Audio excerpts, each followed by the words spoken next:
Hello guys! Good morning, good morning, good morning. Ayan naman po tayo guys. Tingnan nyo guys yung weather namin guys. Oh, makulimlim guys. Umulan kagabi. Ayan.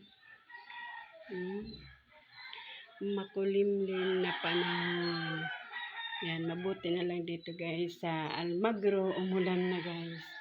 Kahit papaano guys na biblisingan din tayo yung mga halaman, nadidiligan guys. Ngayon guys, maglalaba po ako. Ayan. Laba po tayo. Dahil ngayon ay Sabado. Ay, ilagay ko kayo dito guys. Sabado po ngayon guys. Masilaw. Sabado po ngayon guys, maglalaba po ako. Ayan po yung mga labahan ko. Ayan. Ayan. Tsaka doon. Ayan. Laba muna tayo guys. Kasi mamaya pupunta ako ng stasyon. Meron pa akong trabaho. Kahit Sabado may work po ako. Kaya laba muna tayo guys. Mamaya na tayo punta. Maligo tayo. Tapos maglaba, maligo. Tapos punta na sa work. Ayan. Yan po ang life ko dito sa Almagro. Kasi mag-isa lang po tayo. Kaya tiis-tiis tayo dito guys.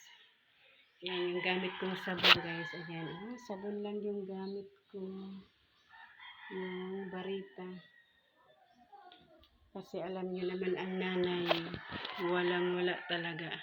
Kung mayroon man ako guys pera, ipapadala ko sa mga anak ko. Tinitipid ko dahil uuwi pa ako. Pamasahe ko pa uwi. Yan. Kaya Barita lang muna gamit natin guys. Okay lamang siguro guys, hindi naman yan mga mababaho kasi ano lang yan, pawis. Pawis ko lang yan. Kaya tiis-tiis lang muna tayo. Ayan. Kasi yung anak ko kagabi tumawag ba sa akin. Sabi niya sa akin, Mama, mayroon na daw schedule yung graduation nila ngayon May. Hinghi sa akin ng pera dahil may pictorial sila. Tsaka magre-rent daw ng tuga para sa pictorial. Yan ang inaano ko guys sa pag-uwi ko. Hanapan ko yan ng paraan para kahit papaano makaano yung anak ko kasi gagraduate po siya ng grade 12. Mag-graduation po siya sa grade 12. At tsaka yung grade 6 ko gagraduate din ngayon guys. Kaya tipid-tipid ang nanay. Tipid na tipid talaga guys. Kung pwede lang, alam nyo naman ako, wala na akong asawa nga sumusuporta, kundi ako na lang mag-isa. Kaya ayun, ginagawan ko ng paraan. Nakakautang ako sa ibang tao. Minsan natatagalan ng pagbayad. Kasi alam nyo guys, yung sahod ko hindi na sapat kasi meron pa akong mga loan. Dahil yung previous na years, nasunugan po ako.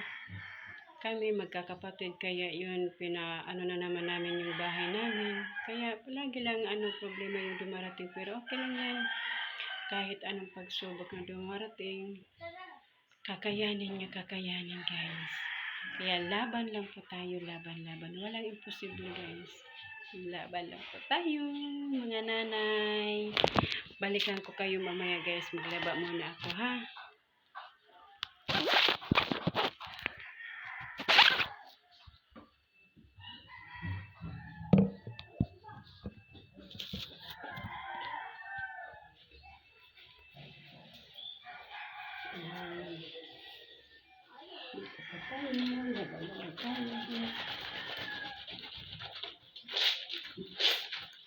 Tayo laban.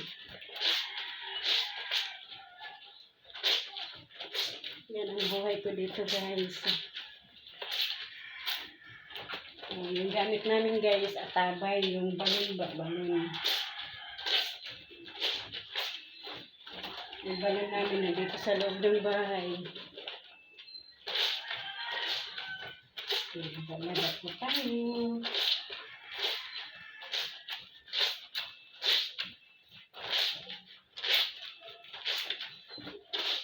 Hindi pa tayo guys nakapagkape. Pero mamaya na pagpunta ko sa work ko, sa station doon ako magkakape.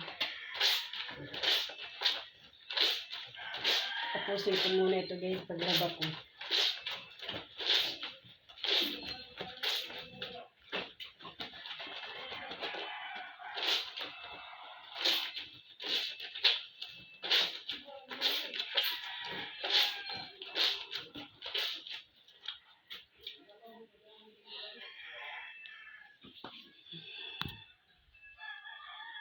Yan.